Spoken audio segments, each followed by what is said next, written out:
This is Jerome Gaming with my co-host, Dr. Tule. I call him Dr. Tule. He's well versed in the issues.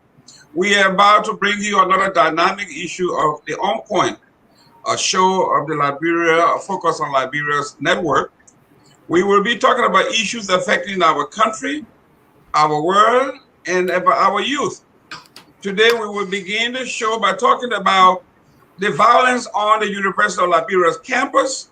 We are talking about their decision to ask the administration to rescind or disengage e-learning.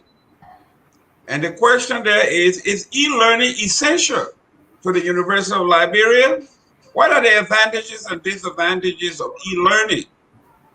Number two on our list is we are getting a report from Liberia that our major contracts have been dominated by foreign nationals, foreign corporations, foreign contractors. One of the things that we want to know is, do Liberian companies have the capacity to do the major contracts? Are Liberians willing to invest in their own country? When you talk about major issues, when you're talking about major contract, we are talking about equipment and such of that nature. Are Liberians ready and financially available to do that? Number three on the list is the violent threat from the leader of the Islamic community, Mr. Krai, Imam Krai.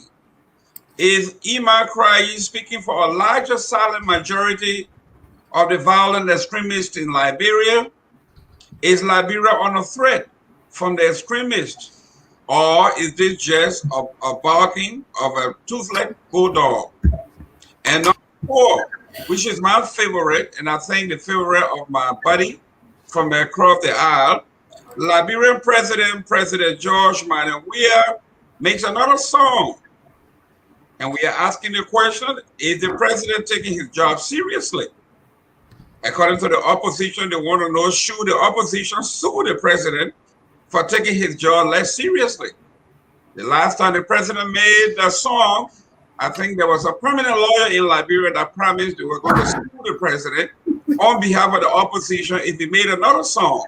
The president had made another hit. Is the lawsuit coming? My partner will take a shot at that. And then finally, we want to know, why is the president promoting Jamaican culture and eulogizing a foreigner instead of the Liberian woman? Is this realistic? We'd like you to have your talk. We will spend a few minutes on each of the topics. We'll have a heated debate, as usual, intellectually balanced, politically balanced. We are not biased in either direction. We would like you to answer this, chime in, call in, send in your comments. And as usual, if you want to take on Mr. Tule anytime, you are pleased to do so. Just call and let us know. If you want to take me on, it's fine. If you want to take both of us on, please do so. Mr. Tule, how are you doing that, my partner? This is Crossfire. Let's do this here. How do you feel as a family in beautiful Canada? I'm just laughing at you at your different twist to the issues. Hey, viewers out there, my name is George Tule. I'm your regular Sunday evening ride-along guy. I'm happy to be here again on Point. Mr. Gaiman, these issues are very, very important. So we start with the first. Like I said, it's nice sunny out here in Canada, even though it's beginning to get very cold in the evenings. Kind of like, a little bit chill wind in the evenings, but that's it. But as I know the cold will be here very early this year, I'm very much aware of that. So I'm very sure, because normally by this time it's a little bit warmer, but it's getting colder, and that's Canada. When we eat enough, so we're here. It's nice. It's nice. I love it. Okay, Mr. Gaiman, let me run with this. E-learning. Speaking from experience, I just did a year of e-learning, and I can tell you, it requires resources. resources that students in Liberia don't have. I'm being honest. They don't have. Are you taking a side here? I want you to plan your poll. I want you to I'm draw the playing my line. Are poll. you on the side of the student here, or are you on the side of the university? I'm on the side of the students. Okay, say your reason.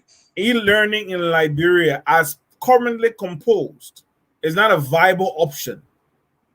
Okay, we use a system. We used a system called Canvas. It's very expensive. The university paid for it. For the students, it's a very expensive portal. Okay, where we can access everything: homework, quizzes, tests. The teachers, use Canvas to post all their lessons, and then we do Zoom classes. We did Zoom classes. I'm saying to you that we do not, and even take for instance, I'll give you a common example. The university, the school have bunch of computers that they can loan to students if you do not have access to a good computer for the courses that we are doing. Something with 16 gigabytes of memory. If you don't have such a computer, you're going to have problem doing the courses, downloading some of the contents and the virtual machines and stuff that we use.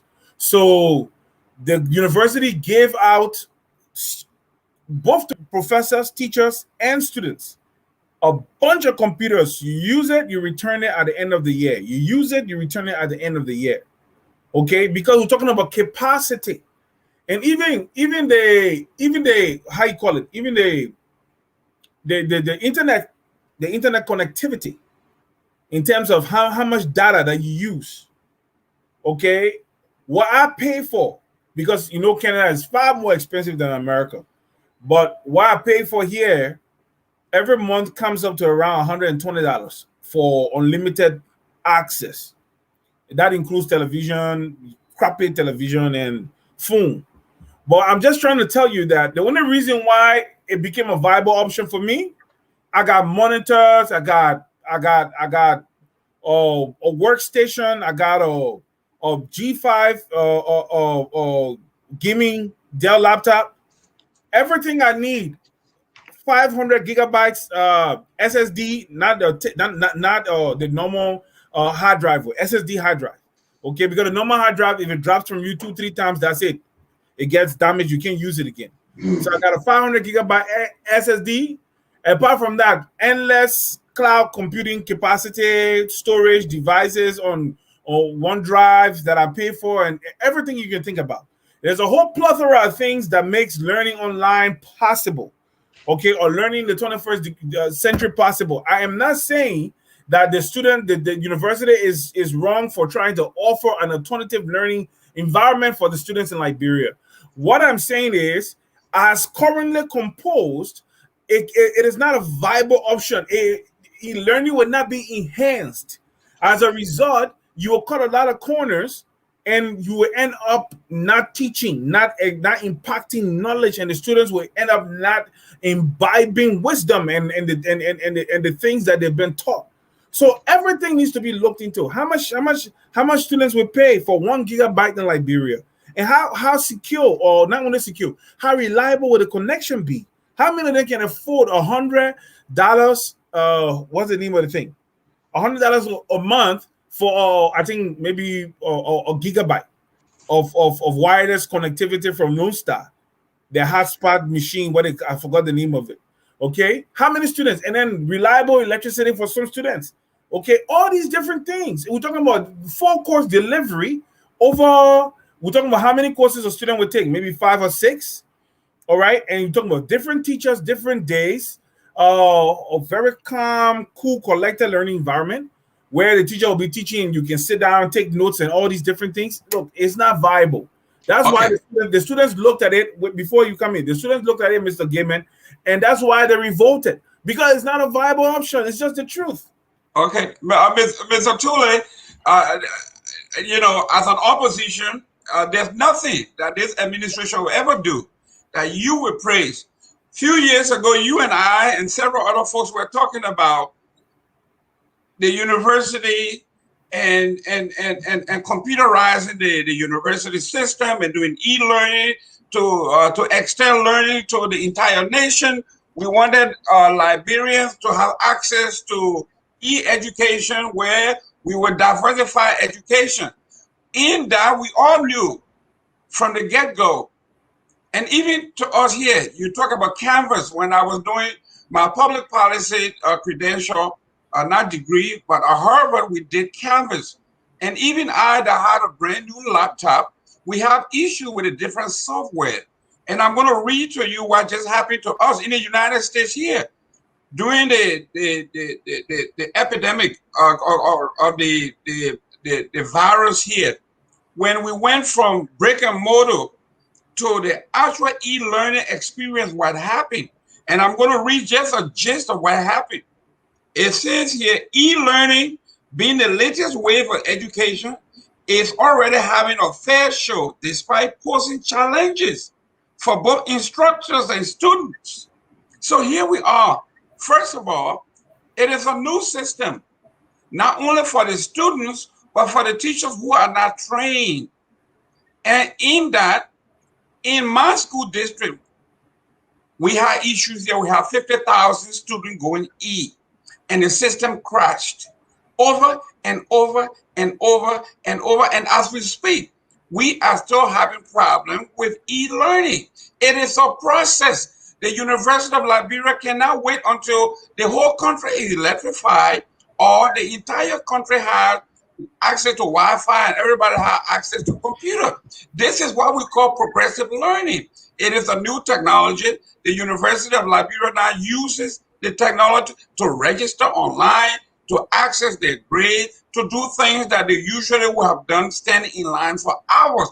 So yes, we have made a lot of progress, okay? And this is essential to the University of Liberia. We talk about parity for the University of Liberia to be in line, parallel to other universities around the United States, around the world. So yes, the students stand up very, in fact, I would have expected the students to come and say, these are the areas in which we are having issues, and these are the things that we think should be done. Instead, they are breaking cars, they are breaking windows, they are destroying properties, only in the name of rescinding the policy of e-learning. Now let's go to part two on that.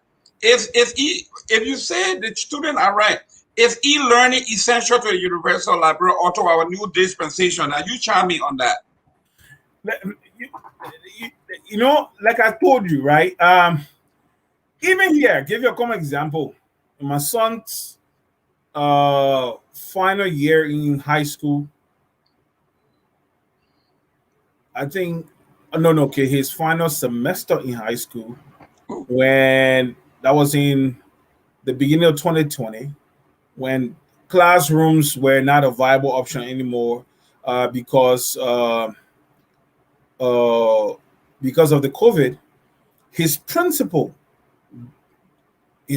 drove here to our home to bring him a Chromebook to use. His principal drove here to our home to bring him a Chromebook to use. Okay? I'm saying this. How many students in the University of Liberia have access to computer? How many of them own a laptop computer, a very good laptop computer that they can surf with? They can go on the web and surf. How many of them can access these online portals from their home? Because you don't expect a student to go to a internet cafe to go to class. Do they have the money to pay for the time? We're talking about an hour and a half, 2 hours per class, or 45 minutes or 1 hour per class. How many of them can do it, rinse and repeat day in, day out, 3-4 classes a day, 4 days a week or 3 days a week? It's not a viable option. We're not saying everybody knows that e-learning is the thing of the future. But what we are saying, as currently composed, you can't expect our children in Liberia to just wake up because we don't have the capacity. There's no internet connectivity in Liberia. The people brought the the high speed internet cable landed in Liberia, but the infrastructure, it's not there. Electricity is not consistent, or it's not even available to every home in Liberia, in Monrovia. Talk less of other places in Liberia. Just in Monrovia, in the outlying areas, there are no electricity. Okay, there are no electrical connections, and then we're talking about these students having to access from morning different classes. It's not good. It will be. It's an additional burden, financial burden. Our people don't have money. You don't have a viable economy. People are not making money. I think the GMP of Liberia is about $530 per year. Okay, the gross national product of Liberia is about $530 a year. That's less than my 4 months electricity bill right now. I'm being honest. Or about my 4 months electricity bill. I mean, not electricity bill, internet bill. 4 months of internet bill. I'm just saying the truth. So we are not saying I'm not. This is not. It's nothing about the government here, Mr. Gaiman. You should understand me sometimes. This is just about the viability of a thing and how it affects or how it improves the lives or negatively or how it improves the lives of the students. Everybody wants the student to go to school, but Liberia, Mr. Gaiman, I remember when I was younger, I have friends in my yard where my mom lived. Because when I came back to the country, my father wasn't home, so I lived with my mom. I'm telling you, there were guys in the University of Liberia in Tottenham who walked from Lakwasi daily to school. University of Liberia, the old campus on Capitol Hill. These guys walked to school daily. Believe you me, Mr. Gaiman, there are people in Liberia today that are equally walking to school daily. Okay? They feed because they benefit from the largesse of other students. That's how they feed. They don't feed because they have money. Now you're talking about these guys who don't even have a laptop. And you say, okay, come let me deliver your course content online. How do you expect them to be able to survive and thrive in such an environment when the cost of internet connectivity in Liberia is prohibitive? Mr. Tule, are you answering the question? Is e-learning essential to Liberia? It is. Okay. But I'm saying as currently composed, it's for the future. You see, look, it's a good thing. I told you I just did 1 year of e-learning. 1 year. From the same spot I'm sitting. Monitor here, my laptop here, my workstation there. I'm telling you. Okay? So it is the thing. But as currently composed, it is wrong for us to just trust it upon Liberian students. Economically, it's not a viable option for Liberia right now because our students don't have the capacity. They don't have Mr. Tule, Mr. Tule, let's go to the advantages and disadvantages of e-learning in the third world, Liberia in particular. Give me 1 or 2 advantages of e-learning. 1 or 2 advantages of e-learning. Yeah. One of the good thing about e-learning is this. The course contents, right? You don't have to struggle. It establishes a parity in terms of how students can access course content. Everything is one place. Okay, your grades, your assignments, your everything. Canvas has everything. And then and when I was doing mathematics, mathematics, we use another program called Mobius that is integrated with Canvas. And I'm telling you, look, Mr. Gaiman, everything we're talking about is very important right now for Liberia. But I would say this: we cannot use it now because it's not viable. For the top students who parents got the money, fine, you can teach them through that process. But I'm telling you today, for the ordinary student that goes to the University of Liberia, it is not. So guess what? I don't care how useful a technology is. If the person assessing the technology doesn't have the capacity to maximize the potential of that technology, it becomes redundant to that individual. It's useless to the person. Okay, Mr. Tule, actually, what I'm seeing here is more political than actually academic. Because you want to twist, Mr. Gaiman, sorry, but you want to twist everything to politics. No. But listen to what one of the professors told me today. Interview. There are 2 things here going on, and I spoke to one of the deans for one of the colleges. His problem from the administrative standpoint is the initial protest that he saw was from the teachers. Teachers did not have the capability or did not want to do the training to do e-learning.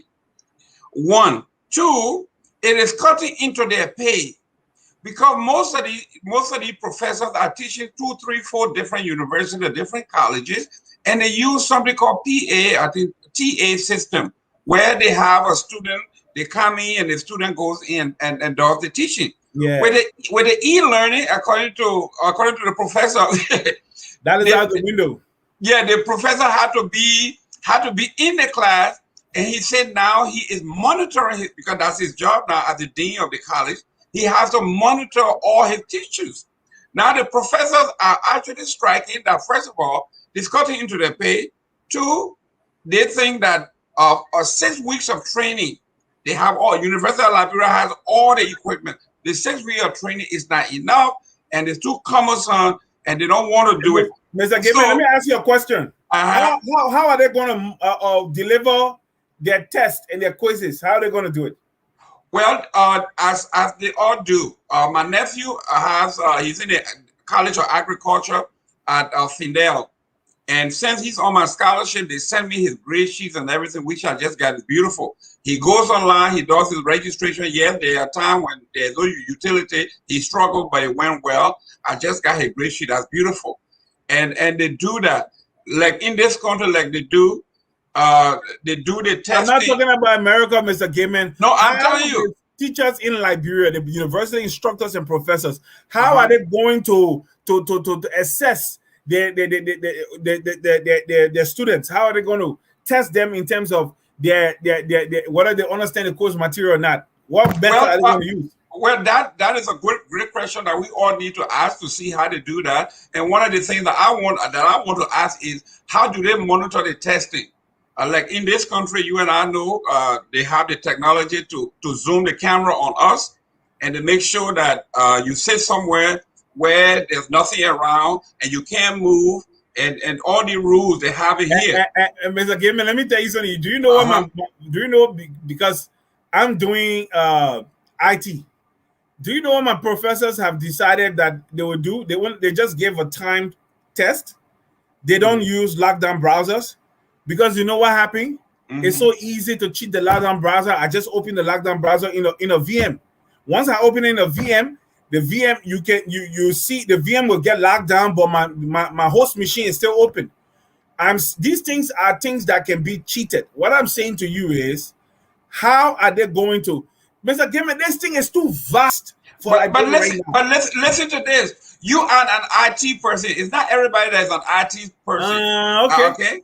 I have never even heard of what you are saying. All I have seen here is when it's time for my test. A trade secret. I just when it's time for an exam, you have to have a designated room, and they switch the camera on where they can see everything, and you sit in your spot and you look at the monitor and take your test. That lockdown, that responders. Right. And guess what? Universities have to pay for responders. That's correct. That's correct. So I am saying those are questions that we need to ask instead of breaking the campus, going out, destroying property, burning tires, stoning people, and actually hurting people. Okay, that is not how it works.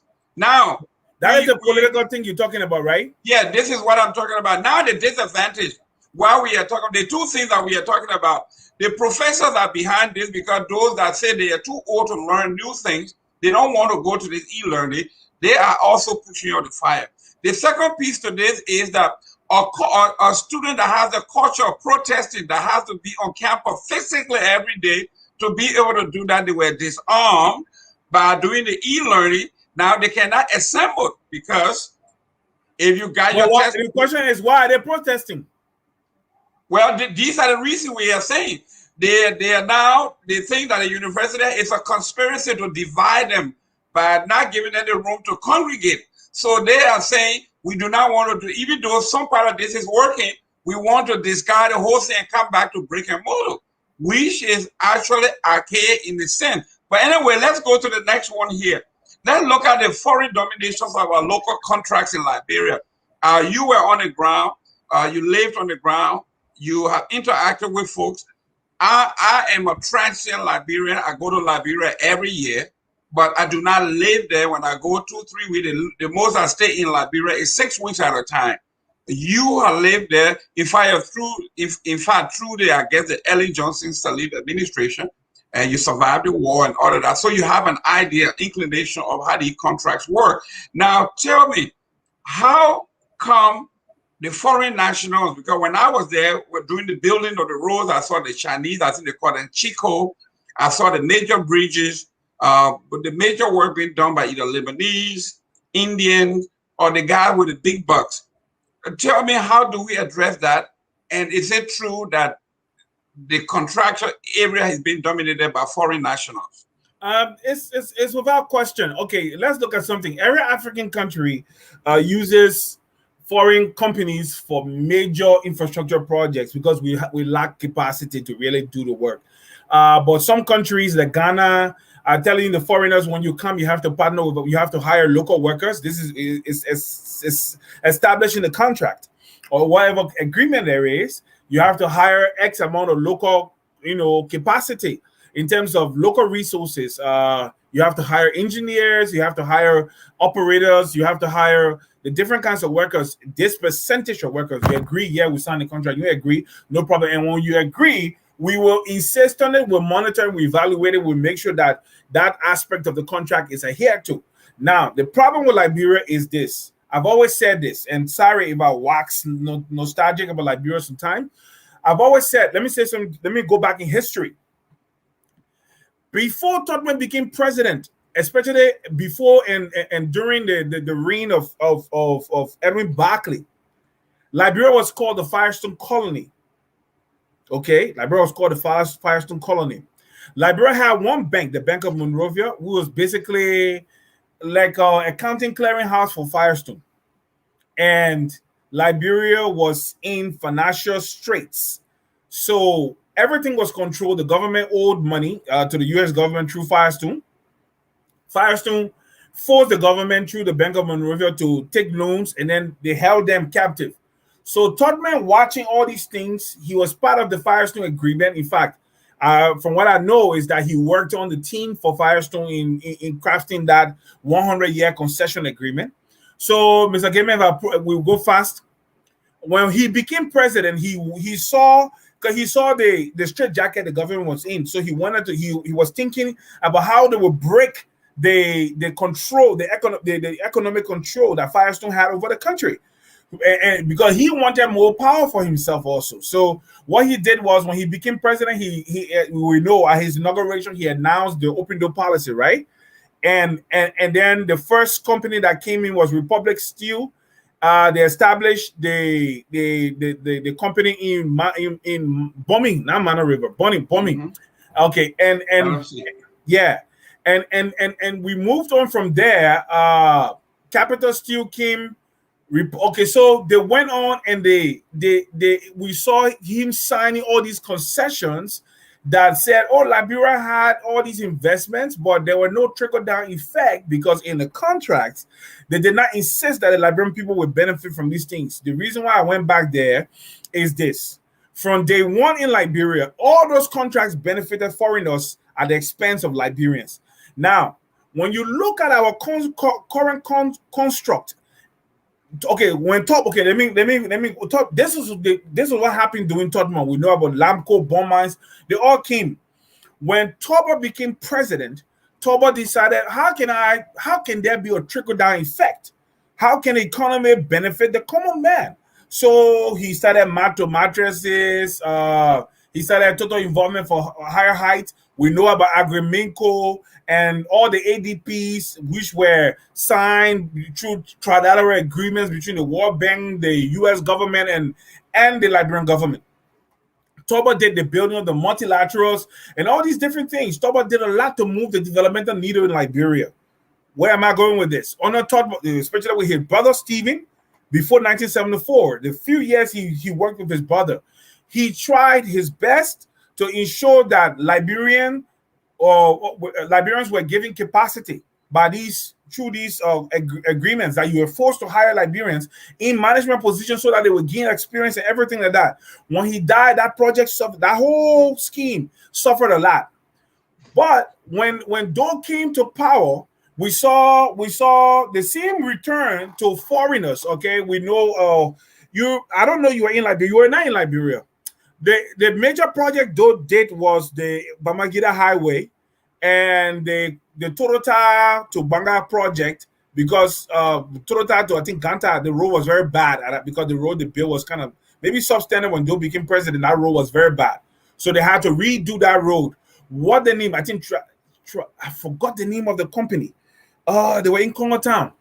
Okay, but let me not waste time on this. So, but it was still foreigners. It was still foreigners. When the war came, when Chancellor came to power, Chancellor, his major implementers were city builder. He rather built them because he gave them access to all government contracts, and city builders grew just like that in no time, because everything Chancellor did was through city builders. Everything he did, Mr. Gamer, was through city builders. Liberian contractors were not so much encouraged or given capacity or giving room for growth under Chancellor. Ellen Johnson Sirleaf came to power. They all mouthed the same thing. Chancellor even established the petroleum laws. Ellen came to power and she looked at it and she gave some Liberian contractors a contract. But again, there was a Nigerian guy who people alleged were in some relationship with the sister of Madame Sirleaf, Jenny, and Jenny Brenner. And what happened was this Nigerian guy was giving contracts, blood contracts to do roads, even the Babolu road that was supposed to be done that he did not do well. There were a lot of other contracts giving, but then something happened. There was a company run by a guy called Joe Moba who won the Kawere Road project. He won that contract. Okay, let me just give you something. He won that contract to build the Kawere Road. I think also the bridge. Before, when Joe Moba had Turkish partners, they brought in machinery and equipment to start the project. The president's son, or what he named, Robert Sirleaf, jumped in and took the contract from Joe Moba and gave to Chico. And that's in that switch, Chico made him one of their local directors in Liberia. I'm talking about Robert Sirleaf. He also became a director of Chico during that contract. The contract was taken from Joe Moba and given to the Chinese people through a letter from the deputy minister of the Ministry of Public Works. They just revoked his contract. The contract already been won through PPCC and PP, whatever, the petroleum, the procurement concession, whatever, PCCC, yeah. Right? Yeah. He won that contract, and the contract was just taken from him through a letter. I saw the letter, just one letter, few lines, canceling his contracts. Where am I going with this? There is a spirit in Liberia that says that whatever in Liberia is not good for the ordinary Liberian man, but rather is good for the foreigner. Mr. Gaiman, a Liberian man will take few dollars from a foreigner. Instead of allowing millions of dollars to come into the economy, he would take few dollars for himself, maybe $50,000, and deprive the majority of the Liberian people from access to something that would transform their lives. So under Madame Sirleaf, she did give Liberian contractors some contract to just resurface these, not resurface, how you call it, farm to market roads, to do these farm to market roads. But all the roads that were made in Monrovia that were not farm to market roads, all these grade B roads were given to Lebanese contractor. Okay, like that. Under George Weah, the same thing continued. George Weah had come. All his friends that he used to hang out with when he was playing football, the BMC guys and the BCC guy, all his contracts are going to those companies, the which Chancellor went to city builders. So as a result, what's happening is Liberians don't have capacity. Everything in our country belongs to foreigners. The entire Tottenham Boulevard belongs to foreigners. We are just participants, or what we call spectators in our own economy. And it has to change. Okay, and I understand it, but let's, I remember 2010, I was in Liberia, and Ellen was making an inspection on one of the roads back there where, I'm not familiar with your Monrovia town, but where the how they call it, restaurant, this Yuri girl that just died, her restaurant back there, and the road was just terrible. And Ellen was pissed because she had given a major contract to a Liberian, I think either one of the Donzos or one of those contractors that took that major contract, and it was so horribly done that they say Ellen was so upset that she actually halted the contract and reissued to somebody else. And I went down to this particular street in that road, and it was terrible. It looks like they just took cement and just wasted it on the road and glossed over it as though it was the road. And I heard it was like maybe like $1 million, $2 million contract. And the president was so embarrassed. So it boils down to what we are talking about. No, he wasn't a contractor. He wasn't a contractor. Lieutenant Donzo was his name. He was at the Ministry of Public Works, and they did the Jalatan Road. The Jalatan Road. Yeah, that's the Jalatan Road. That's correct. He lost there was some future thing going on with that Jalatan Road. They stole some money, but it was not contractors. It were the people of the Ministry of Public Works. Okay, so we are saying, and I also have a friend who is based out of Texas that won some contracts in Liberia, and after she won the contract, her husband is an engineer. And she started going around to buy machinery, and she came to Florida to buy frontal loader, tractors, dump trucks, and stuff of that matter. But they never had this equipment. They waited to win the contract before they started purchasing equipment, and by so doing, the contract had to be on hold until the equipment arrived in the country. And most of these dump trucks, they had to I get disassembled and then carried to Liberia in containers and then reassembled. So what I'm saying here is, if the government to be blamed, or we Liberians, can we come together to form capacity to build our own capacity that when these contracts hit the ground, not a major one, because we cannot do bridges, we cannot do a 100-mile road from Monrovia to the southeast. But the one that we can get, can we do it? Says who? Who's telling you the Liberians cannot do those contracts? What I'm saying, do we have the capacity? Do we have the machinery? When I know one of my friends that did not have the machinery, she had to win the contract and then use some of that money to purchase equipment to carry to Liberia. We delayed the system. I agree with you. But who spends? You myself know. Oh, just a used D10 bulldozer. Okay, used, not even brand new, will cost upward of $2 million US. That's correct. Who have a 943 excavator? Okay, costs anywhere around $5 million. Very good one that you can depend on when you have a 50-mile road through jungle that you have to lay fresh. We're talking about resurfacing.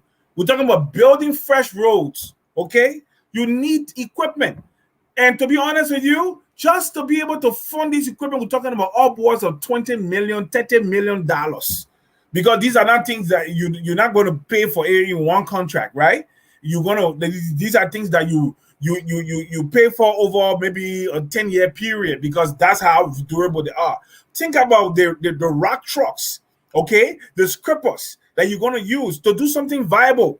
To do something viable that will last, it requires so much money. That is the reason why African governments look at it, because our people, they have the capacity in terms of knowledge, but they do not have the capacity in terms of funding and experience in certain situations. So instead of going to that, okay, the guy can be harassing us. Go ahead. What a man, he can just be marking or just sit on. Okay, they don't have, so that's why African governments say, okay, in Nigeria, they go to Julius Berger. The reason why they go to Julius Berger is because Julius Berger has capacity. So the government say, you know what happened? We'll give you X amount of oil, lay our road. They sign a contract. Julius Berger lays the road. They collect the oil. That's how Nigeria pays, because Nigeria has oil. They don't have to pay Julius Berger cash. Julius Berger just serve as a broker, take their oil, sell it to whoever wants it, collect their money, build a road. Simple as that. Okay, but we don't have such capacity in Liberia. Yeah, So, but like you said, you are right in one sense, right? You can create capacity, local content capacity, by giving them a fair share of manageable work that you think within their capacity to do these jobs. Why the big ones are more important, go to foreign companies that have real capacity. I tell you something, the role you were talking about that Lieutenant Donzo got in problem with. I mean, before I think he was the Minister of Public Works at that time. That's the correct. road that Lieutenant got in trouble with, it was Lebanese people that did the road. Okay, it was Lebanese people that did the road. So we're just looking at again another road Lebanese people did again. A Lebanese company did the first SKD Boulevard. That one within 6 months the road just got destroyed. A Lebanese company did the Abitor Road. They had to redo it again. All these ones, people are taking kickbacks, giving it to Lebanese. They don't have capacity themselves. Okay, Mr. Tule, what's wrong with the Euros of the world, the commies of the world that have the money already? What's wrong with them coming together and getting, actually, if we were giving them $10 million here, $5 million there to a Liberian that will enjoy the money, use it, reinvest it, what's wrong with that? Instead of just running to be president like you and I, everybody else. Why you don't have money? I don't have money. You may have an idea, you have the technology, you know the people who are the mechanical engineer, the civil engineer, but do not have the backing. Why don't the communists of the world and the Euros of the world come together and say, we are giving out 100 millions a year to Lebanese and Indian contractors because they have the capacity? Why don't we invest in our country? Does Liberia have a record of investing in itself at home? You know, Mr. Gaiman, let me answer your question. It comes with leadership. They're not the president of Liberia. We have an imperial leadership.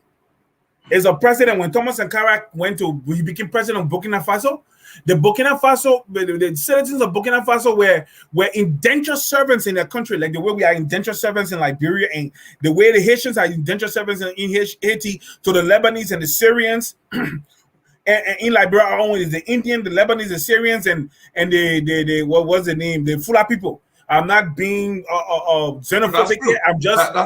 I'm just establishing the facts here. That's the fact. All right. When he became how you call it, president or head of state of Burkina Faso, his people were indentured servants in the country, and he had the mindset, the know-how, and the desire to turn his people from being indentured servants to owners of their own land. So What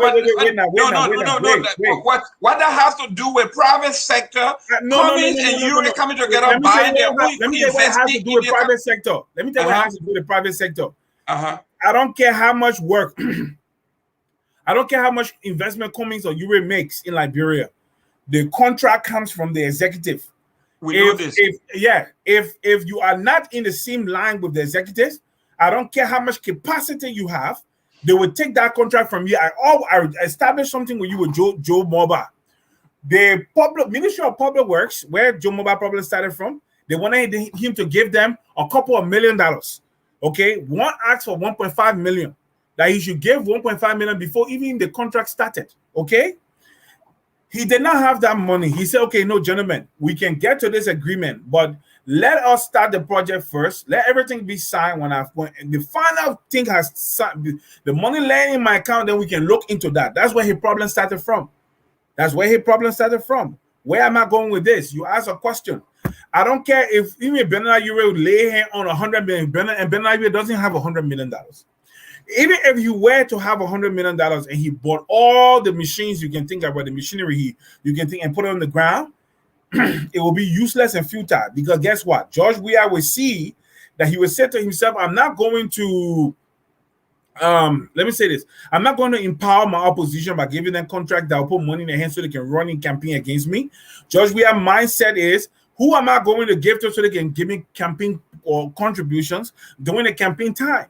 That's how George Weah thinks. The reason why No, Lebanese guys, the reason why Lebanese guys, why are you limiting this to George Weah when you because said it's a reality. It happened on when the you said door. it happened during the Donzo era that were on Ellie, it happened on a Todman, it happened on a Tolwa, it happened on a Badley. And we honor George Weah just not. No, but you are limited. You are narrowing it. You give us the historical background from 1945. Excuse me, sir. You call Ure and you call Cummings names. The reason I call their name is I couldn't call your name. I couldn't call my name because you and I cannot buy one dump truck. So let me. But those who have the money, context.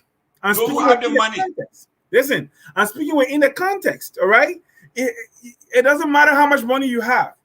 You are not going to get that contract that worth millions of dollars, where you will get maybe 30% after the completion of the contract, because you are not position figure. So put all your capacity on the ground, get all the machinery you want. You will not get a contract. It's just as simple as that. So what we go with, that's why I'm saying, listen, the president, when you're president in Liberia, you're like the father of the nation.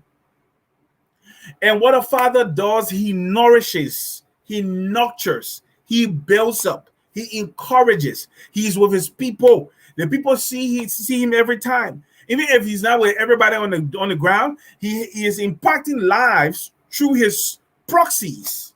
That's what happened. Unfortunate for us, we have a leader who is suffering from disassociation. Okay? Why? Because he sees the problem as so overwhelming. He hasn't the capacity. He doesn't have the capacity to do the job. So he's disassociative. He, instead of focusing on Liberia's problem, he takes his mind off the problem. He goes to sing a song called Mama Rita. Rome burns while Nero fiddles. Liberia burns or Liberians suffer while George Weah is in the studio singing Mama Rita or The Lion Man or whatever. Mr. Tule, we're coming to that. And the President Weah scenario is going to burn you, as it has always burned you, because it has historical context, and I'm going to give you historical context, and I'm going to give you names and places and time of other presidents that have done even more in singing and beautifying and all of that. Let's go there, but let's go to this. The next topic on our line. You one of the Republicans in America you call Donald Trump and say, "Oh, and your people said this and you said that." Listen to this, my brother. Let's go. We're running out of time. Let's go to the next event here. Recently, there was an article in front page. Hold on, small before we move forward, please. Let's look at something. Let me state this. Okay. I am tired. Okay. With our people, with Liberians being indentured servants in their own country. I think you got that across the line. That is a issue. If you look across, it's been like that. There's a spirit in Liberia that says that the typical Liberian man should not benefit from what God plays in the land of his nativity. It's been like that from day one. Give you a common example. Todman allowed bomb mines to open and operate in an enclave with pavements all in the compound. I mean, in their concession area. But when you drive outside between Kakata and the Miro and bomb mines, you have to drive on an untarred road. And nobody could insist that before you take our minerals from over there, you better tar this road. So bomb mine operated for all those years, almost 30 years. Or about 30 years or so before the war, and they did nothing to that road. Same thing with Lamco. Yes, the same thing with Lamco too. It is a spirit that tells our leaders that, hey, do not speak for the common people. It happened in Haiti to the point that Haitians who felt they were so tired with Juvenal Moise decided to take his life. Now I want.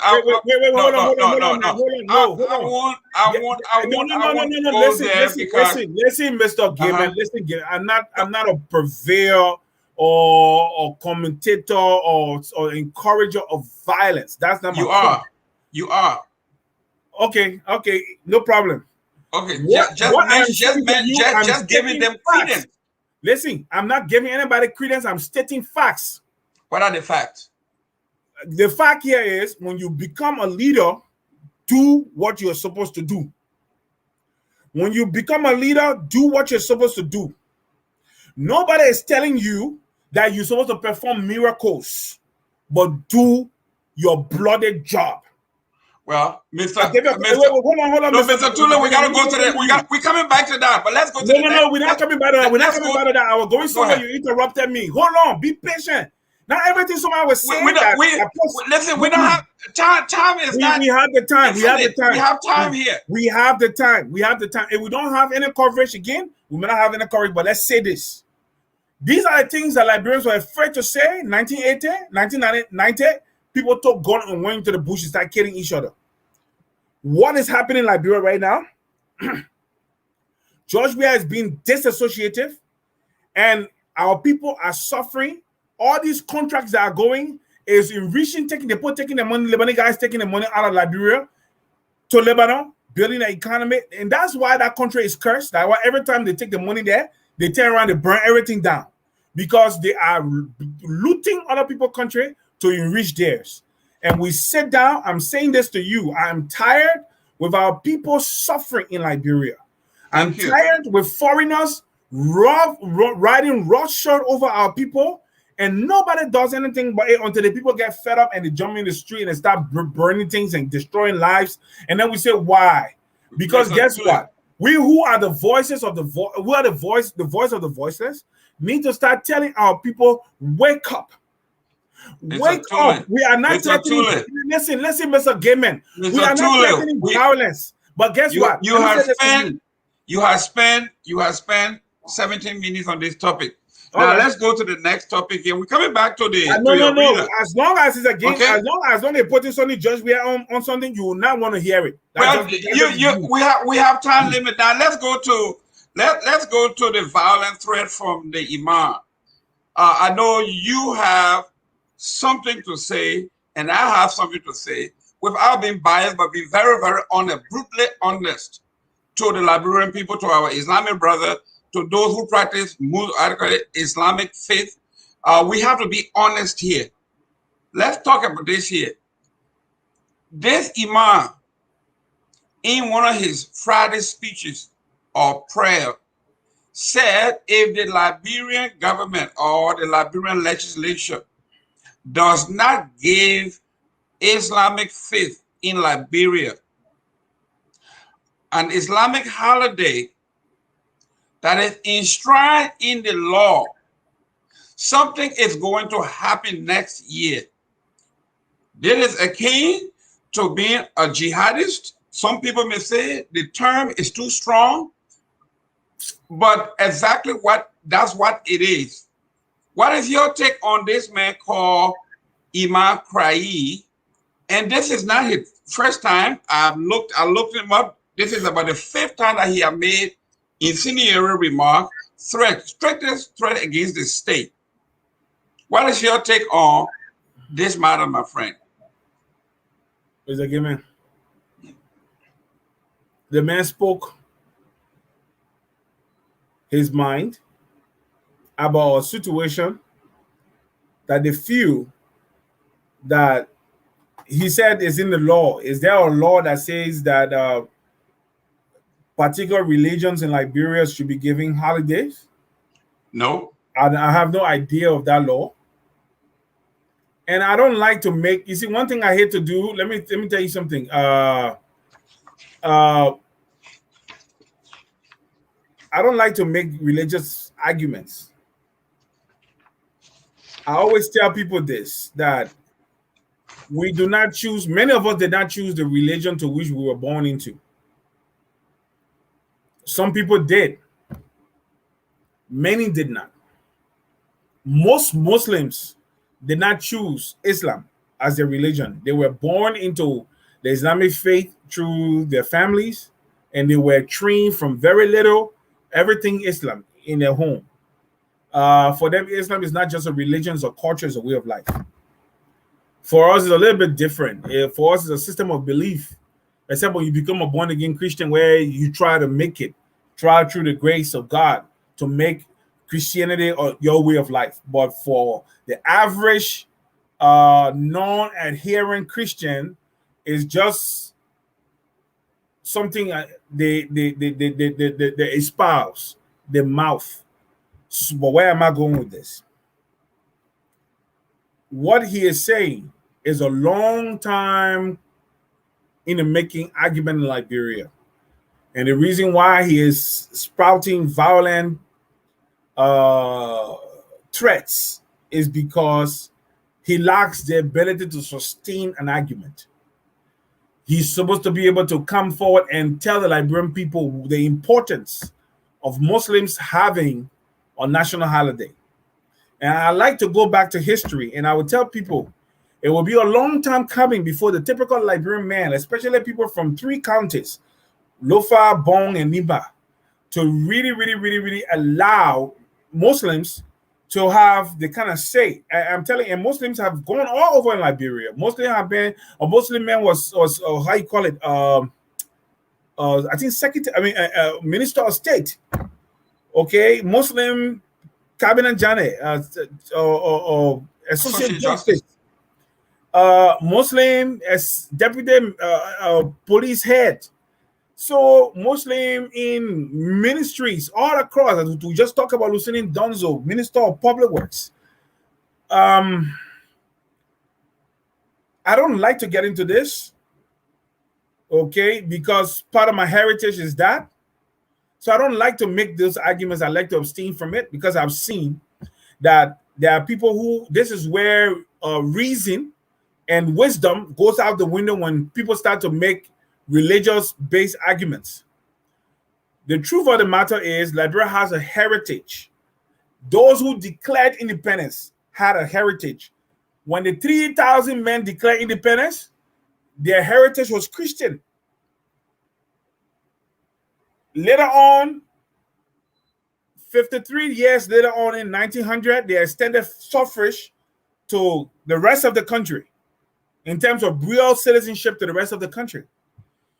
And we know how long it took for the Muslim argument, the Mandingo argument. Not Muslim argument, we have been having Vars and Bandis and Mandingos who were Liberians. The tint to it was the traditional ambivalence, the traditional animus that exists between the Loma and the Mandingo, the Pele and the Mandingo, and the Crown, the Gio and Mano and the Mandingo. These things spill over nationally and it affects a lot of things. The best thing you can do in this situation is to de-escalate whatever tension that builds up, because religious disagreement is a bad thing. It doesn't go away easily. I don't want Liberia going into this.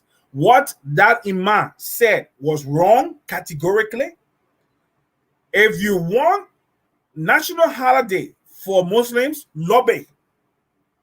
Collect signatures, lobby your lawmakers, and try and see if they can put it on the floor for a vote or come to a national referendum. Do not go about threatening Liberians with violence because of a stupid thing like national holiday. Yeah. While we are condemning Krayi with his comment that says there will be a revolution if we don't have our holiday, we also equally have to commend the Islamic Council that came out and condemned the chief for pitting 2 brothers, 2 religious people, community together, people that have lived in peace, in harmony for over 200 years, to pit them against each other. They felt that the imam was wrong and the imam did not speak for them. And you have to give them credit. And Mr. Gaiman, before you go ahead, is a lie, is a misrepresentation of the fact that Muslims and Christians have existed in Liberia peacefully for over 200 years. It's a lie. Okay. It's a lie, is a lie, is a lie. What you see exist is one of the most tenuous existence I've ever seen. And the typical Liberian mentality to let things be super under the rug had stopped us from facing one another and really looking into the issue and resolving our differences. The differences that we are talking about exacerbated 1990 war. I'm telling you today, the tribal religious differences that have existed exacerbated the war and lengthened the war. I'm But telling you, you're talking about tribal now. You're not talking about religious. it's intertwined. You cannot divorce the two. Because I'm from Bassa, and, Uh-huh. and we have my neighbor was Didon. I don't know where part of the Islamic world he came from, but that family and our family, my father was a Methodist preacher, and they were Islamic folks, and we lived together. We didn't know that there was some animus between the two group of folks because the Islamic family were so kind to us. 9 out of 10 times, whenever there were anything to be shared, they would. And Yeah. when we were having our stuff, so I never knew that there existed this conflict. Let me say this to you. On the ordinary, I don't want to bunch everybody into the same book, but on the ordinary, you have decent people on every side. But I'm talking about the mentality, the religious undertone, and the age-old animus that have existed is in local country. Let me tell you something. Even after Chancellor left power and Omeo went into Lofa, the people, there's a place in Vonyama called Madingo Quarter. They refuse for civil authority to have high court said to have rule over them. Okay, I'm just telling you because we came from that Lord thing. They refused. It took time for civil authority to have authority in Madingo Quarter.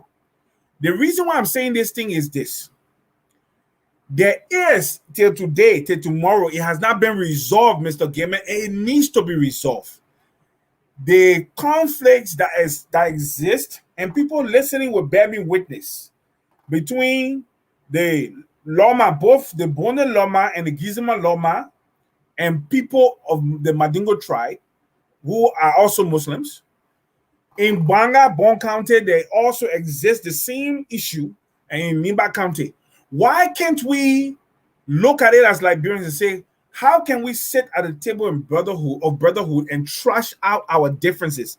Pretending that a problem doesn't exist doesn't make it to go away. But we are not saying the problem doesn't exist. We are saying when we're talking about constitutionality, we are talking about constitutional law. The law of the land is supreme. We do not subscribe a particular religion to the state. We have the separation of church and state.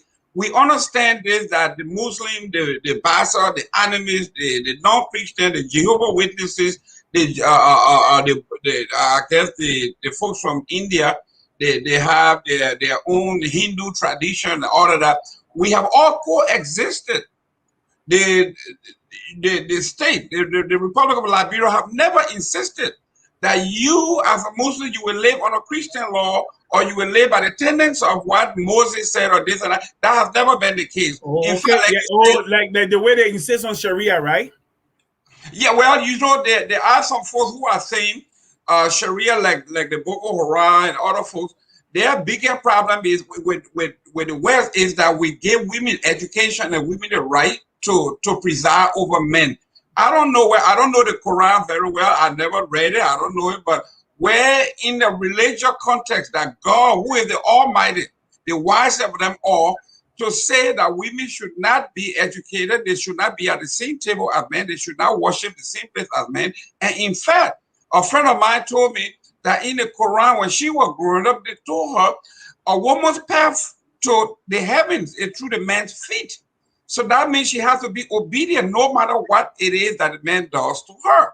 And she always believed that. So we have these, as you can see, even here in the United States, we have a congresswoman from Minnesota there, Omar, that is doing very well in the Congress. And her husband had an issue with her being in the forefront, being the spokesperson, and she couldn't do it, and he divorced, and they got divorced. Yeah. So we are saying the God of Almighty is the God of equal opportunities, the God that wants to see everybody advance to be the best they can be. So what God are we serving that we say 60%, almost 60%, because the population of Liberia, the United States, everywhere is 55% women and 45% men are very close, but women in majority. So how can you go to war with half of your hand tied behind your back? So we are saying it doesn't matter whether the Muslim take off when the holiday comes around. That's fine. But the violent threat to say there will be a It's revolution wrong. from, I think it's wrong. I think we all should say that, because when I went home recently, I went to my former school, my former church. I went to the AME church, which was Monrovia College at one point, and I went there to see the Yorks and all of that, and saw what they have built at AME University. And what I saw there were a lot of Fulak girls. A lot of Fulak girls. They're Liberians. No. What the reason I'm saying this is that Fulaks are Muslim also. Mm-hmm. But these men, they are now making it their business that their daughter will be as educated and in line to continue their wealth building.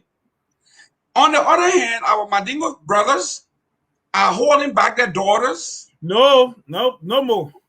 Well, yes, but they are coming on both ways. There are fundamentals. There are some of them who are fundamental who say that children cannot go into that. But then, the majority allow the children to go to school. The majority, overwhelming majority. And that's a great thing for us to see. And most men from the traditional, and I spoke to one of the very educated Islamic women, and she said, what you see there is not Islamic, it's not Islam. What you see there is actually cultural. People bring their cultural beliefs, just like, somewhere in Bon County or Bassa, they believe the girl got to go in the gribble bush and all that other stuff. They would rather take her from school and take her to the gribble bush than take her to school. Same thing, we bring our culture and our tradition into our religion. And that's why you see that. Now, before we run out of time, let's go to the famous topic that you really want to discuss. Before we go to that topic, let me just end this. No one wants to see any kind of strife in Liberia. No one wants to see it. I don't think so. It's incumbent upon our leaders, both religious and civil leaders or civic leaders, to engage in dialogue whenever there are. I don't believe in sweeping things under the rug. Even with my kids, even in my home, we trash it out. Yeah, but Mr. Tule, you got to give credit where credit is due. The overall Islamic community came out and said, this man is left field. He's way out there. So we got to give them credit that majority of the people are actually on our side here that listen. No, I'm not. You see, you're looking at our side. For me, there's no. I don't believe in a particular side here. We're all Liberians. No. The side I'm talking about is the rational side, like the Muslim Council here, that's saying we can do this better, just like you are saying, rather than coming out there and castigating the entire community. Let's talk about our differences instead of ignoring them and thinking that they've gone away. Let's sit down and let's talk about even the things that we don't want to hear, because it makes us better people. Yes, but you got to give these guys credit. The Islamic community, the Muslim community. That is an established fact. They have done an excellent job by saying we need to do this dialogue. We need to do it better. Okay, so we got to give them credit too. We got to give them credit for coming out. Anyway, let's go to your favorite topic, which is you are the reggae master. Your understanding of music is at the epitome of your thought processes, and you understand this very, very well. Now, number 4, it said the Liberian President John, we are making another song. Is the president taking his job seriously? Should the opposition sue the president for taking his job less serious? Why the president is promoting Jamaican culture as opposed to Liberian culture? And we are talking about Mama Rita. That's the wife of Bob Marley. So, Rita Marley, go ahead, sir. Somebody accused. I love that song. Pleasant greetings. Yeah. I wish you a happy and a glorious birthday. Yes. One love. Rastafari. One love, Rastafari. That's right.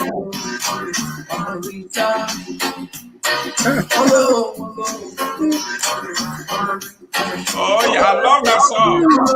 Tule, you should be dancing with me. You should be dancing. This is great. We are talking about this is greatness. This is greatness, Tule. I know you don't have any rhythm, it's all right, but you can shake your head.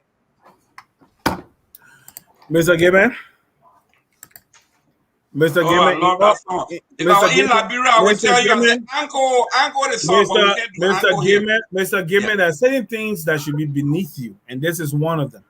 Oh, come on. Yeah, this is one of them. Talk to me. Talk to me. Yeah, Why I'm you talking to speaking you. of I'm talking to you. Just listen to me now. Tell me why you think this is repugnant. Listen to me now, Papi. This one is beneath you.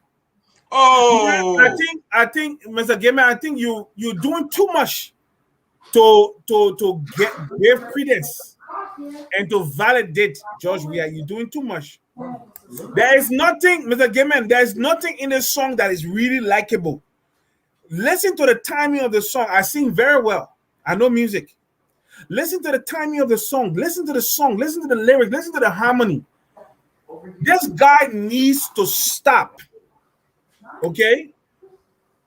We all need to tell him as a country, brother. Hey, somebody put your phone on mute. They're killing somebody in our back room. Yeah, go ahead. Okay, yeah, the children can get it. The mother than hard time to son and need to knock their heads a little bit. Even though our context, our current Western context, you can't do that. I beg you, yeah. Need that one. Listen, Mr. Gimmon, we all need to tell this guy to stop. As the president of the country, as a man of immense power and wealth right now, there are ways to appreciate Mama Rita than to go into the. This guy is basically silent on almost all key national happenings. He's silent. He doesn't even speak to the nation. Liberians are like, you know when you take a fish out of water, how it starts to gulp? Liberians are gulping every day for leadership that will speak to their issues and give them encouragement so that they can face their difficulties. What he does, he remains silent.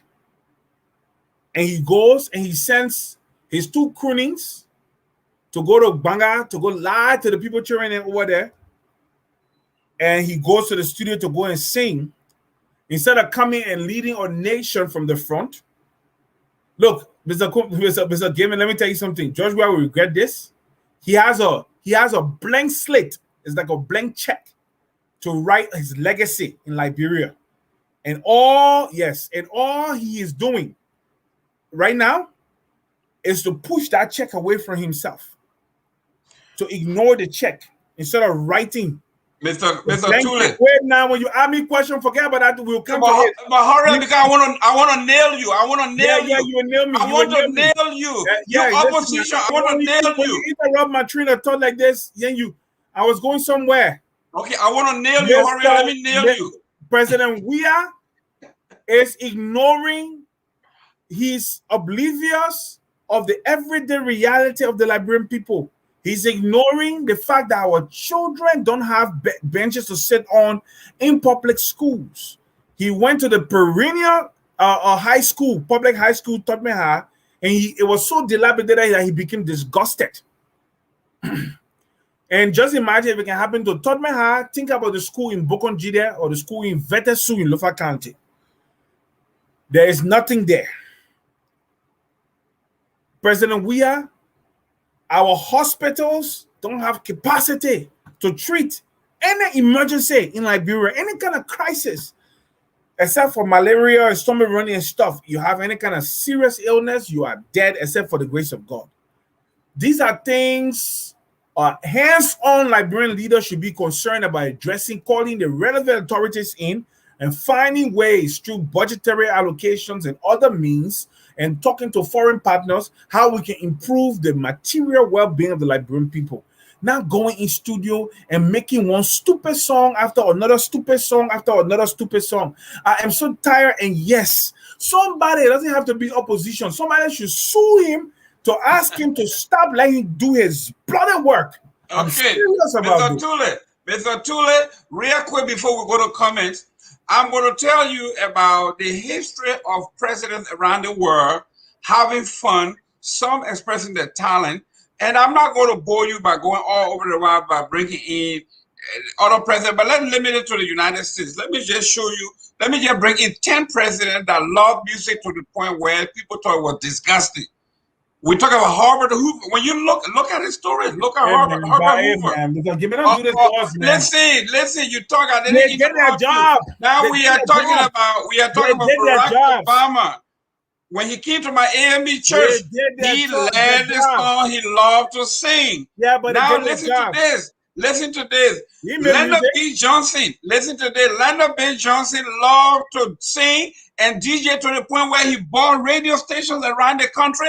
Not only was he singing, he was actually the DJ while he was in office. Did he make the president of the United States? But the president of the United States, the government works. But listen to this. I'm giving you historical context. Yeah, but President George Weah is a gifted. Give me chance. President George Weah is a gifted human being that has the propensity, that has the opportunity, that has the grit, okay, and the willingness to compose. This is art. The man is an artist. He's a sports artist. He's a sportsman, and you know what they say in classical music and in classical theory. But we're asking him to do a job. Listen, art imitates life. Life imitates art. Yeah. This man is an artist. Yeah. The man is gifted. The man is a politician. The man is a preacher. The man is a soccer player. We asking him to do his job. George Weah is as great as they can get, and I love that song. He made this song. It's a tribute. It's a tribute to Rita. Listen to this. The man should do his job. He's doing his job, and part of singing is his job. Back to, let's go read some of the comments. Let's go from there and get to the comment, and we'll go to our closing. Let's go to the comments. The man's not doing his job. Let's go. This is not Muslim violence, but Mandingo violence. Now you touched on that, Tule. The Mandingos are trying to take this Islamic thing as though it's their own, and that Islam is exclusively Mandingo. They are taking it as though it is an attack, not on Islam, but an attack on the Mandingos. I think you mentioned something briefly about that. What do you say about what Monk is saying? Yeah, like I said, you know, when people not used to people like me speaking frankly, you know, bluntly, so you will find people accusing me of all kinds of stuff. But I'm the kind of person who speaks it as it is, without any fear of favor. And it's a long discussion, so we can look into the historicity or the historical issues relating to intertribal relationships in Liberia that leads to all this, because many times that's why there's resistance against anything Muslim in Liberia. I'm telling you today, anything you want to do, once you say Muslim, the typical connotation in the minds of many Liberians is Mandingo. Okay, the next comment. It needs to be resolved. It needs to be resolved. Why is it that there is resistance against a religion? Why can't we look at it? You know, so the challenges for the students are enormous. Like I said, you know, I tell you, the online learning, Edward Dodd, the online learning program is indeed not viable nor sustainable. Like I said, there's a waste of time. Infrastructure is non-existent. Eddie, that's just what it is. You don't have what it takes to be able to deliver the content, the course content online. Aminata Kanda Jaliba, as much as e-learning is the order of the day in the government has to facilitate the process to the fullest if it must be effective. I support Tule's view. Mr. Tule, if you think if you think the education or e-learning is expensive, you better please tell them to try ignorance. This is not about ignorance. It's about the viability of a delivery. T. Perry says they have data to come on Facebook to cost people but can't provide data to do that. Mixing apples and oranges. Remember, I think you got 100% right. These guys stay on Facebook all day, but they can't do that where you are definitely correct. Mr. Gimman, stop that. He's not right. Wait. Before you read, don't give that, Mr. Gimman. Yeah. You need 15 minutes, 10 minutes data time to look at Facebook and to make comments. You need complete infrastructure set up to be able to facilitate Mr. Tule, Mr. Tule, Rome was not built in one day. We have to start from somewhere. Yeah, but the way you start from somewhere is by putting the facilities and putting the infrastructure. Let's go to the comment. Let's go to the comment. Yeah, the question is not if it's essential. It is obvious it is. The question should be, does Liberia have the infrastructure, capacity, and viability for e-learning? Edward Doe, not whether it is essential. Essentiality is okay. The person learning, the person learning is not even effective. The in-person learning rather is not even effective in Liberia. How can e-learning be? I doubt it if it would be effective. Edward Galamon.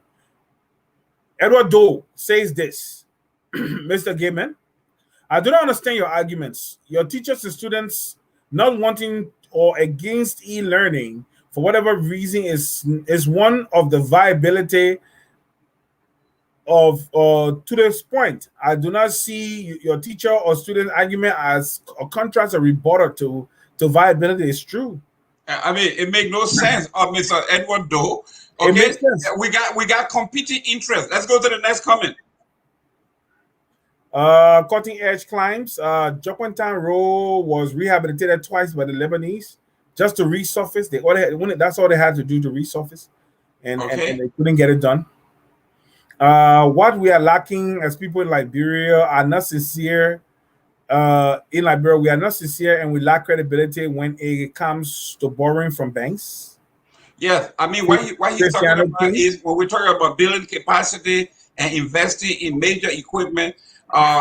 We have records, we have overbearing records from everywhere where you go that we are not accustomed, we're not known for paying our debt. And I think somebody made that comment, and they used Ben Sambi as an example. Ben Sambi set up a bogus company and took $45,000, and there were several of them, and took the money where there were actually no viable corporation and used the money. Now let's go to Amos Morris here. Your voice is not a place too late. What are you thinking and talking about? The Liberians started serving on a George Weah. Are you serious, Tule? Now go ahead. Oh man, we see you're talking from a political perspective. You don't answer everybody. That man is not ready yet. It's not ready yet. If the Manigo people try, I don't want to read this, man. Rukas D. Dwaita. Amos Morris Weah came to bring the change. Amos Morris Weah came to bring the change that Liberian people needed. Is singing Mama Rita the change that Liberians need now? How is that helping Liberian people? What their job creation report from this government that can help us understand the present conditions in Liberia? Okay. Sam Wallow. So, if it was already condemned, Jerome, why didn't you start the conversation there instead of acting as though the Muslim community had not already addressed this? I agree. Yeah, we talk about it. Just calling to the Islamic State. Is there any Christian holidays? In Islamic State, are there any Christian holidays? For what? No. Unfortunately, Eddie, Liberia is a secular one, but it's a secular one that has a deep Christian heritage. And there are certain things that are enshrined that cannot just be changed because of the whims and the caprice of people. The majority of Liberians will support a Christian state if you put it on the ballot tomorrow. I'm telling you today. Shadrach and David said, what I want Liberian to understand is that Christian holidays are not legislated, right? If you make Muslim holidays to be legislated, then that means the Muslim religion will be a state religion. And will the dominion over the others become, or because it is passed into law and others are not? Please, Liberian, let's learn lesson from the other countries and know what is happening there. Countries that Muslim dominate put the majority of Christian lives in threat. Minority it should be. Yeah, I think what he's talking about is I spoke to one Islamic scholar and I wanted to know whether there were any churches in Saudi Arabia. He said no, it was forbidden. It's forbidden. It's forbidden. Even to gather and have service in your home is forbidden. Yeah, you see that? Okay, read the next one, please. Today, the same thing you were encouraging moments ago, or a moment ago, when you were talking about people should stand up for their resources through violence. Then you didn't hear me. You are speaking against Muslim violence. This is why you don't speak about violence in a way to have a redress to any situation. I haven't seen violence solve any problem anytime in our country. We fought civil war 15 years and killed over 250,000 people. There is nothing solved, but rather going to the table to have peace we enjoy today. The first thing, I'm not encouraging violence. Let me just give a rebuttal right there. And and there is no way I encourage violence. But when we speak about the reality on the ground. The reason why Omar al-Bashir was kicked out of power through violent protest, it started first as peaceful protest, it escalated. It remained peaceful. It was the government that started killing the people. It's because the people got fed up. We don't have to. You can remove a president without resorting to burning buildings or something. Just come on the street and ask him to go. Ask Nicholas Ceausescu. They didn't burn anything. They just told him. Come on. Tule, you are a revisionist. It doesn't happen in a democracy where people went to the polls and elected. Your only other choice is to elect him out of power. You cannot say you're going to ask the president to leave. Now let's go. Let's go to Mr. Duarte. Let's go to Mr. Duarte. The Constitution makes it very clear how we can remove a president.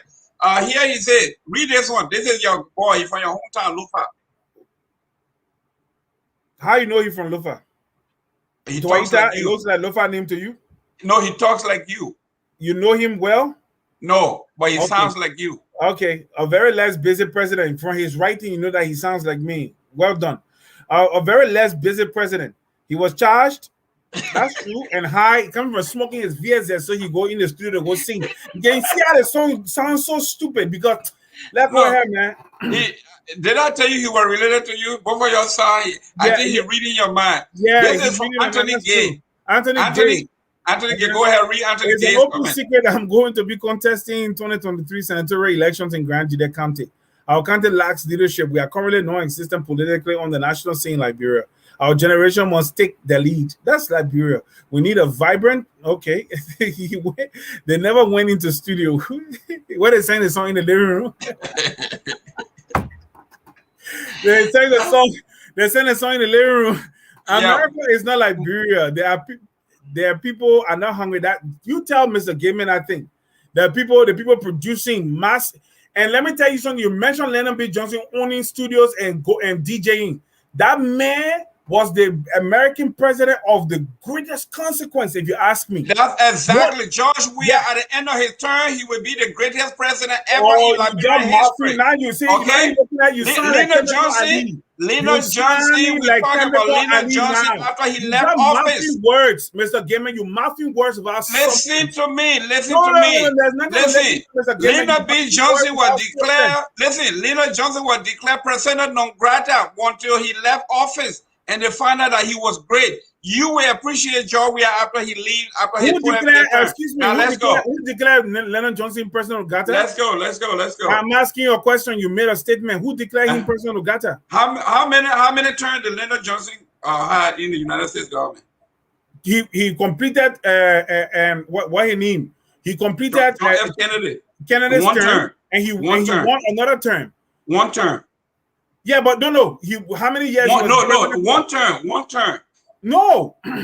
One term. Okay, let's move to the next one. Because Leonard B. Johnson basically shot himself in the leg in 1965 by 64 and 65, the Voting Rights Act and the Civil Rights Act. By passing those two laws, he shot himself in the leg with the We're doing landmark cases. We're doing landmark cases today. The voting, I say he was. Listen to me. He was the president of the greatest consequence in American history. So civil rights. We are now enjoying what the American people kicked against at the time as a blasphemy law against the people of this country. Today, we know that with that law he signed is one of the greatest laws that ever signed in the United States history. That's why I'm saying that. So he's I am telling you, future. you will not understand George Weah until he leaves office. You will not understand George Weah until he leaves why office. Are you like this, man? Sam Wulu here. Sam Wulu said Tule is Sam shameless. Wallow. Yeah, Wallow said you're shameless. Jerome is shameless. Because this is ridiculous, Mr. Gaiman. No, with all due respect, this is just ridiculous. Listen to this. How can you want compare? You compare Tule, in your evil mind, he is not doing his job. You are evil. Tule, somebody said you are evil. You got evil mind. Yeah, that's true. He's not doing his job. He's doing his job. We agree. No problem with singing. Let the president deliver to the nation. Simple. That's the same thing I said. And that's what we are doing here. Yeah, but he's not delivering. He's delivering. He's delivering. You forgot to mention that the economic index. The president had just, the economic team brought the inflation from 30% to 8% just recently. I'm asking you, what is the GMP of Liberia, Mr. Gaiman? The exchange rate went from 200. The exchange rate went from 200 to now 170. What is that? The economy is coming into shape. After 3 years, it's coming into shape. How? Inflation is reduced. Now read what's going on. What you call inflation? Read it right there. What happened to your dealer? I'm hearing he signed for a lot 15K without reporting it to his so-called fan. What happened to your son Dylan? He says something, right? We'll discuss Dylan on another day. No. Don't go there. We're discussing as they go along. You see how hypocritical you are? Evil mind. You got to discuss Dylan. It's a whole show. And not enough. No. Let me tell you something. You must have had a discussion. I told you let's put George Weah first. You insisted on putting him last. You know the reason why you insist on putting him last. So that you will be doing what you're doing, heckling me as I'm delivering my facts. Because the reason why, no. The truth here is you don't want to hear. I don't know if you are on George Weah's payroll or whatever. I'm not trying to impugn your character, but I'm telling you the things that you do for George Weah. It's what a word we say. I'm just overwhelmed. The president of the Republic of Liberia, I just gave you fact. You like fact. The inflation went from 30 to 8%. It is not true. The exchange rate went from 200 to 170. Those are facts. The economic team is working. Have the gross national product of Liberia changed, Mr. Gaiman? The gross, the GDP? National product, GNP. Yeah. You got a computer there. Has it changed? No. Has it changed? What is the GNP of Liberia? Listen, now as far as we are concerned, the GDP and the GNP of the whole world is at a standstill because of the pandemic. Can I say something to you, sir? Can I say something? Okay. Yeah. If we talk about each other, we're not getting prosperous. We have an audience of almost 60 persons listening to us. Mr. Gaiman, this is my point to you. Don't give me platitudes. Don't also give me indices, because I've seen Ellen people cook up indices. I even told you that they did a fair on Ellen. In Lofa County, they went to Guinea to go buy agricultural produce to come and display at the fair in Lofa County, just to be able to produce reports. I have seen how indices can be doctored by institutions who have been reached by PR people to provide reports that favor certain people. George Weah is no exception. He has a PR team out there working. I know the lady. She's working hard, expending a lot of money to launder George Weah's image and give him access internationally. What I'm saying to you is this: don't give me platitudes. How the needle is moving, how the material well-being is improving in the lives of the typical people. I don't want indices. I want to because my mom lives in Liberia. I got two mothers. I told you the two of them live in Liberia. My sisters and my brothers are there. The reports that we are hearing, how has it changed? How much are people paying from Broad Street to Red Light? I'm asking you, how has it changed? You see it's changing. You see it? It's changing. What is that? You see? I can see. What is that? Okay. I am telling you. What is that, Mr. No, you say you don't believe in the numbers because you think the numbers can be cooked. I just ask you, what is that? This is, we got 5 more minutes here, sir. Yeah, Listen, what is that? I will give you, I'm giving you the economic index of the last week. The month of July to July 31st, the Liberia inflation went from 30% to 8%. The exchange rate went from 200 to 170. That is an indication that the economy is improving, however slowly, but yet we are making improvement. And now you are saying you who love the numbers and you love fact, you are saying you know somebody who is helping to polish his image to make sure the numbers look good. So if you don't have confidence in the numbers, in what you consider to be the number, what is on your side, I don't know what to tell you, my friend. I'm looking for tangibles. I'm looking Those for are tangibles. Hey, the tangible in Rwanda right now is when somebody say, "Oh, Kagame have moved the needle for his people." You go look for tangibles. You can see. Nobody got to tell you. Nobody got to hold gun to your head, Mr. Gimen. You see, it's a false comparison because Kagame been in power for 30 years. Georgia been in power for 3 years. But let's go to our closing because we got 5 minutes here. I've been giving a warning sign here. We got 5 more minutes. Let's do our closing. Do your closing. I guess you got 2 minutes. I got 2 minutes. You said we can go ahead. In power for when they say what people can say when you know your Christmas will be good, you can tell from the eve. How many songs have Kagame made since he been in power? Listen, how Kagame came to power with 1.2 million people dead that he killed or was instrumental in killing. Georgia was never part of that. You are history. You are not saying the truth. Okay. I'm going to use a prohibitive word right now, Mr. Gimen. Close. Go ahead. Kagame was defending the Tutsi minority and the Hutus that were considered to be friendly with those Tutsis that were all annihilated. They almost 1 million people, but it was actually 800 million people in 100 days. Kagame did not perpetrate the genocide. Listen to this. Hold on. Somebody else a freedom fighter and somebody else a terrorist. Well, guess what? He never perpetrated the genocide. What he came to do, the Rwandan Patriotic Front he was the deputy leader of the Rwandan Patriotic Front. The leader of the Rwandan Patriotic Front was actually a Hutu. And they chased the Interahamwe and the government forces of the Tutsi majority out of Rwanda into Congo. Don't get false history yet. Too late. The National Patriotic Front of Liberia came and did the destruction, and they had a disclaimer that it was not them, it was somebody else who did it. But do your closing. Let's go to your closing argument. You keep interrupting me. That's the problem with you. When it comes to George Weah, then you become edgy. It's too late. Close. Do your close. You get very antsy when it comes to George Weah. You get very antsy. You were part of the CPP during the early government, and you stole billions of dollars. You said nothing. Go ahead. You see. You just create your own narrative, even though it's far-fetched and far from reality. Where were you part of the Basa party? You see? Where were you part of the Basa party? There you go again. I said you and Bronsky. Where are you part of the Basa party? Okay, let me make my closing statement. Go ahead. Liberty Party. I'm a proud member of Liberty Party.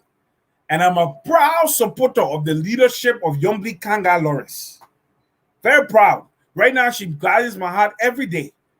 The way I see her, the leadership that she's providing, it makes me feel good. I know for the well that Bronsky and God first, leading Bronsky, he didn't make a mistake of putting her on ahead of that party. I told her, I said, ma'am, you have to lead from inside you. You have so much in you. Stand up and lead. I heard telling the Senate that they are not the implementer of the budget. They should not collect any more money because the people are angry, the people are upset. That is leadership. She stood and spoke among her colleagues. That is leadership. Let me give my final statement. Liberia will go nowhere, or people will never grow above the leadership that God has placed above them. Unfortunately for us, we have a disassociative leader who hides his head like a proverbial hostage in the sand, and he doesn't want to have anything to do with the reality of life that is going around. He hides his hair in the sands, and he abstains from the reality that is above him, above ground. Liberia is suffering. Our people are dying. You are the best me. You are the best me. You are the best me. I am making my comment. I'm making my comment. Be patient. You are Liberians are dying from preventable causes. Our children, we are exporting logs out of Liberia. Truckload, train load, ship loads of logs out of Liberia, and our students don't even have benches to sit on. Our teachers don't have blackboards to write on. If you look at everything, life in Liberia is almost like somebody was saying, it's like living in hell already in Liberia. There's a funny joke about God telling Liberians, say, you cancel because you're already coming from hell.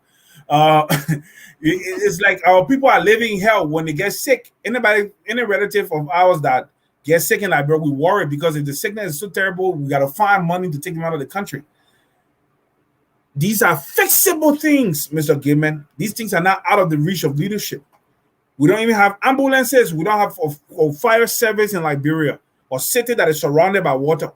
Homes, businesses burn without any assistance, except you bring one from RIA. All these problems are fixable. We need our president to get out of his head from wherever it is and bring it to reality and stop being disassociated. Ignoring our problems in Liberia will not change the issues. When you stop ignoring them, they will remain there. When you start paying, they will always be there. So focus on the thing, dig into the people, work with people. One of the things that I told in my closing, I told Isaac Tukpa after Jogia became president, I said, Isaac Tukpa, one of the things I have, the problem I have with you is this. You think that George Weah will use your head to run Liberia. I say he's not going to use your head. He's going to use his own head. And unfortunately for you, his head is empty. So as a result, nothing will be able to come. He has no ideology, no articulated ideology. Because when a man has ideologies, when he opens his mouth, that's all you hear. What he espouses, what he believes. So I told him, I said, and what he did, he ostracized him, marginalized him, and maligned him. My point to you is this.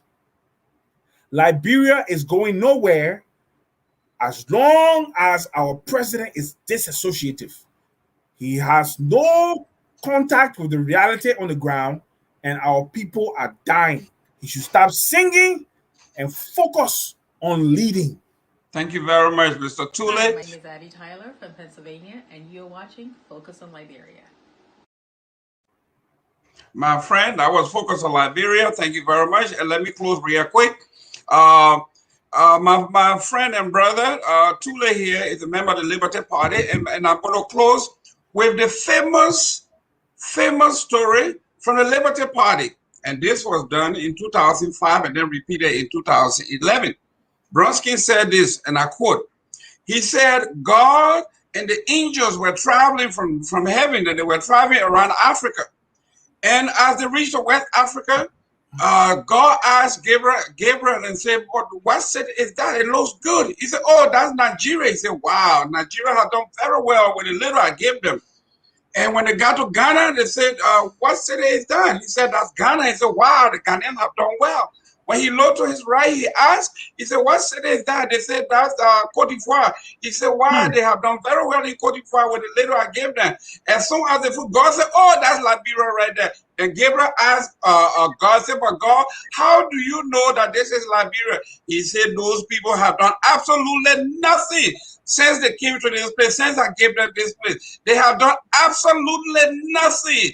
These people are useless. That's God. And this was Mr. Bronsky, Councilor Bronsky, in 2011. He said that again in 2005, when the election was going on. So he knew the Franchalikin time from 1847 Bronskin said the country, the founders of the country and the custodians of the country up to 2011 were useless and have failed. And that is your role master. That is your mentor, my friend. This is the man who have looked at the 200-year history. George Weah been in power only 3 years. Yet George Weah is building roads. He's giving education. George Weah is giving free education. George Weah is doing everything he can within 3 years. Within 3 years, and it is just opposed. George Weah 3 years existence to the past 12 years is like night and day. We have run out of time. I don't want to rub your face into the state here. But George Weah, as we stand, is one of the best presidents. And if possible, at the end of the 12 years, you will see the best president that this country has ever had. And ladies and gentlemen, Tule is off point. I'm on point, and we see you next Sunday. Same time, same place. Thank you very much for tuning in. You never had 12 years. And God bless you. Thank you. Same time, same place. Our song, we are all Liberians. He's a one-track pony. That's it. He's a one-track pony. We are Liberians. Liberia is our